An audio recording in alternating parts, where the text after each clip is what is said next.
Hello students, आप सब कैसे हो। मैं आशा करती हूँ कि आप अपने घर पर बहुत अच्छे होंगे और सेफ होंगे। बेटा, लॉकडाउन में ढील दे दी गई है, लेकिन इसका मतलब ये नहीं है कि आप कहीं भी जा आ सकते हो। आपको बेवजह कहीं भी नहीं घूमना, बाहर खेलने भी नहीं जाना है। जो इंडोर गेम्स हैं वही आप खेलोगे, ठीक है। तो अब बेटा, आज का जो हमारा लेसन है, टॉपिक है, वो है वर्ण विचार। इसे वर्ण संरचना भी कहते हैं, लेकिन इससे कुछ फर्क नहीं पड़ता, दोनों का मीनिंग एक ही होता है। तो आज मैं आपको बताऊंगी वर्ण के बारे में। देखो बेटा, वर्ण क्या होता है। वर्ण भाषा की सबसे छोटी इकाई होती है, जिसको हम वर्ण कहते हैं। लेकिन ये वर्ण आए कहाँ से। वर्ण का मतलब है कि ध्वनि, ठीक है, ध्वनि। तो ये ध्वनियों से जब हमें ये ध्वनियां मिली, ध्वनियों को ही कुछ निश्चित रूप दे दिए गए, निश्चित चिन्ह दे दिए गए, जिससे कि वर्ण हमारे सामने आए, ठीक है। अब ये आप कहोगे मैडम ध्वनियां क्या होती हैं। देखो, बहुत बहुत समय पहले क्या था कि हम जब इस तरह से परिपक्व नहीं होते थे बोलने में और लिखने में, तो हमारे जो बहुत पुराने लोग हुए, उन्होंने क्या किया, उन्होंने देखा कि मानव मुख से जो ध्वनियां निकल रही हैं उनको चिन्हित किया जाए, उनको कोई रूप दिया जाए। तो उन्होंने इन ध्वनियों को, जो हमारे मानव मुख से निकली ना, उनको क्या किया, उनको रूप दे दिया गया, कुछ निश्चित चिन्ह दे दिए गए। जब इनको निश्चित चिन्ह दिए गए तो वही हमारे वर्ण कहलाए। जैसे अ, आ, ई, ई, उ, री, ए, ऐ, ओ, अ। अंग और अह भी होती है इसके अंदर। अभी यही देखो, ये हो गए, ये इनको बोला गया बेटा स्वर, और आगे है व्यंजन।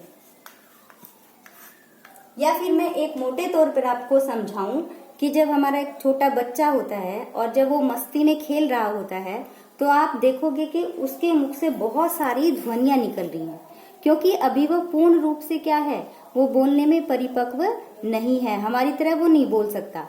तो वो कुछ, उसके मुख से बहुत सारी, कुछ नहीं बहुत सारी ऐसी ध्वनियां निकलती हैं। तो इसी तरह से जो मुख से ध्वनियां निकली, उन्हीं को चिन्हित कर दिया गया कि इस ध्वनि को इस तरह से लिखा जाएगा, और इस तरह से ये हमें ये रूप, ये वर्ण के रूप मिल गए। और फिर इसी तरह से क, ख,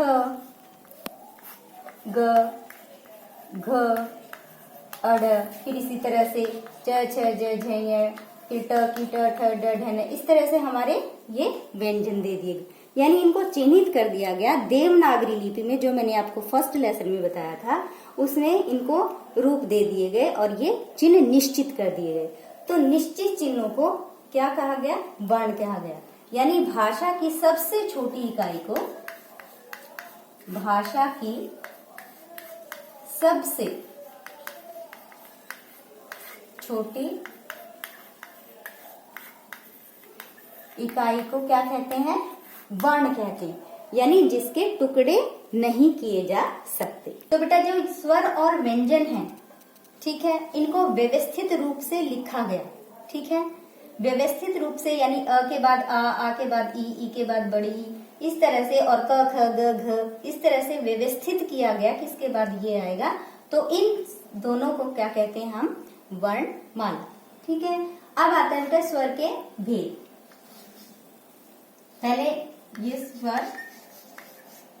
स्वर के कितने भेद होते हैं। स्वर के बेटा दो भेद होते हैं, दो, और एक और भी माना जाता है, लेकिन उसका एक ही अक्षर होता है उसमें, तो इसको हम प्लस में करेंगे 1, यानी कि 3। कितने हो गए कि स्वर के 3 भेद होते हैं। कौन से हैं। पहला है ह्रस्व स्वर, दूसरा है बेटा दीर्घ स्वर, और तीसरा है हमारा प्लुत स्वर।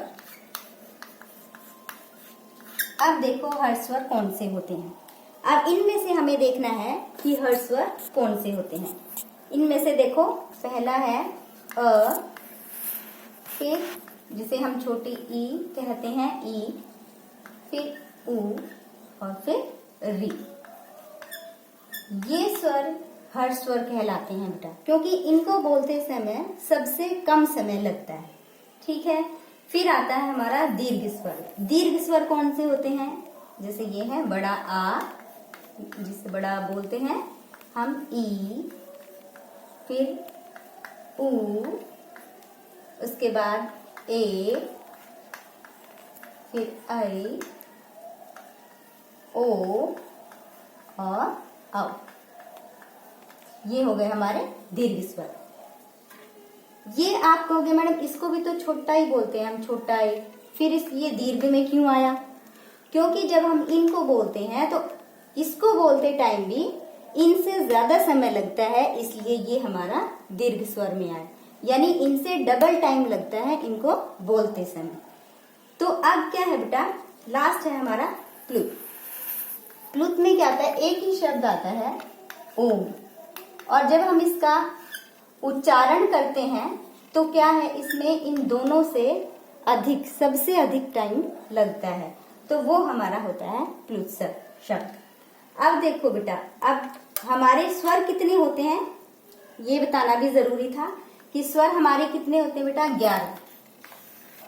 ठीक है, लेकिन जो इनकी मात्रा होती है, स्वर की जो मात्रा होती है वो होती है 10। कितनी होती है मात्राएं? मात्राएं होती हैं इनकी 10। कैसे?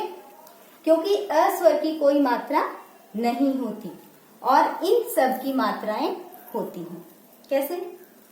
आ की ये हो गई, छोटी ई ये हो गई, ये बड़ी ई, छोटा उ, बड़ा उ, ये री, ये हमारी ए।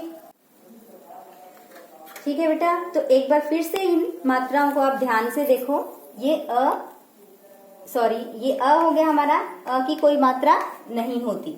फिर ये आ की, ये छोटी ई की, ये बड़ी ई, छोटा उ, बड़ा उ, री, ए, आई, ओ और औ। ये मात्राएं हो गई हमारी कितनी, 1 2 3 4 5 6 7 8 9 10। तो इस तरह से जो स्वर होते हैं उनकी कितनी मात्राएं हैं, 10, और स्वर कितने होते हैं, 11। ये आपके थे, पहला था हर्ष स्वर, फिर दीर्घ और फिर प्लुत। तो ये हो गया हमारा स्वर। अब नेक्स्ट हम पढ़ेंगे व्यंजन। बेटा अब हमने पढ़ा पहले कि स्वर क्या होते हैं, कितनी मात्राएं होती है। स्वर क्या होते हैं कि स्वतंत्र रूप से बोले जाते हैं, उनको किसी की सहायता लेने की जरूरत नहीं पड़ती। अब आता है बेटा व्यंजन। व्यंजन क्या होते हैं? जो व्यंजन है वो स्वरों की सहायता से बोले जाते हैं और स्वरों के बिना आप व्यंजन को उच्चारण या स्वरों, जो व्यंजन का उच्चारण है वो हम नहीं कर सकते। और तो इनको बोलते समय हमें स्वरों की सहायता लेनी पड़ती है, क्योंकि जब हम व्यंजन का उच्चारण करते हैं तो हमारे मुख से जो ध्वनियां निकलती हैं वो उस पर कभी कहीं कम दबाव पड़ता है और कहीं ज्यादा दबाव पड़ता है, जिससे ये हम उच्चारण कर पाते हैं। तो इसलिए जो व्यंजन है वो हमेशा स्वरों की सहायता से बोले जाते हैं। अब जो स्वर हैं, जो व्यंजन है, इसके कितने भेद होते हैं? इसके होते हैं बेटा 3 भेद होते हैं। ठीक है, पहला होता है इसमें स्पर्श व्यंजन,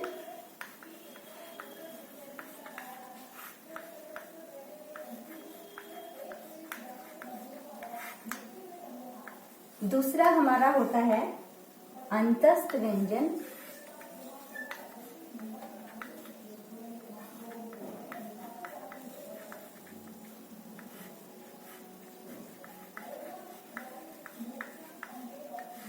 और जो तीसरा है वो है बेटा ऊष्म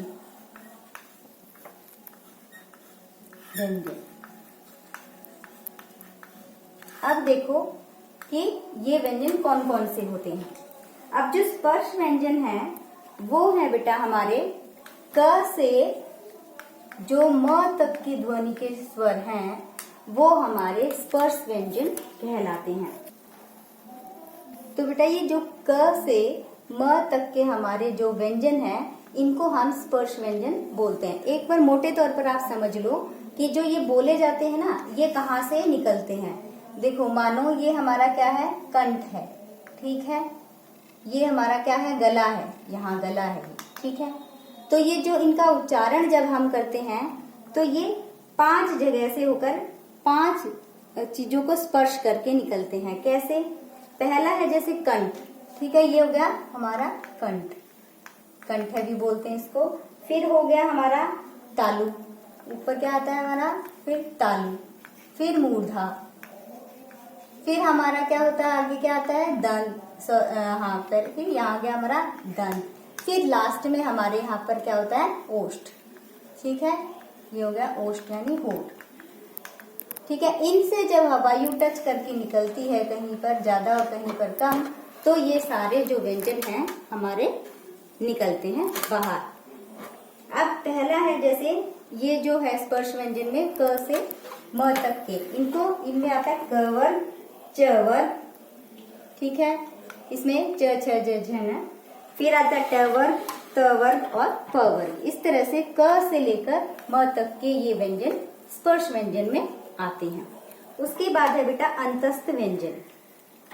अंतस्थ व्यंजन, अंतस्थ व्यंजन में का इसका अर्थ होता है अंदर या फिर बीच में स्थित।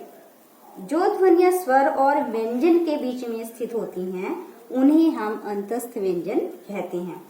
तो इन व्यंजनों का उच्चारण जब हम करते हैं तो उस समय जीभ का मुंह के किसी भी भाग से पूरी तरह से स्पर्श नहीं करता। कैसे? देखो आप बोल के देखो, य, र, ल, व। अब आप देखोगे कि पूरी तरह से कहीं भी ये स्पर्श नहीं कर पाता। तो इन जो व्यंजनों को हम क्या कहते हैं, अंतस्थ व्यंजन। नेक्स्ट है बेटा हमारा ऊष्म व्यंजन। ऊष्म माने होती है ऊष्मा, ऊष्मा मतलब गर्म हवा। जब हमारे मुख से गर्म हवा, जब हम किन्हीं व्यंजनों का उच्चारण करते हैं तो हमारे मुख से क्या होती है, गर्म वायु बाहर निकलती है। तो जब जिन शब्दों को बोलते समय हमारे मुख से ऊष्मा निकलती है उन्हें हम कहते हैं ऊष्म व्यंजन। और वे होते हैं श, और लास्ट है हमारा ह, ठीक है। ये हो गए हमारे ऊष्म व्यंजन। तो आपके 3 तरह के व्यंजन, स्पर्श व्यंजन, अंतस्थ व्यंजन और ऊष्म व्यंजन। उसके बाद आता है बेटा आपका,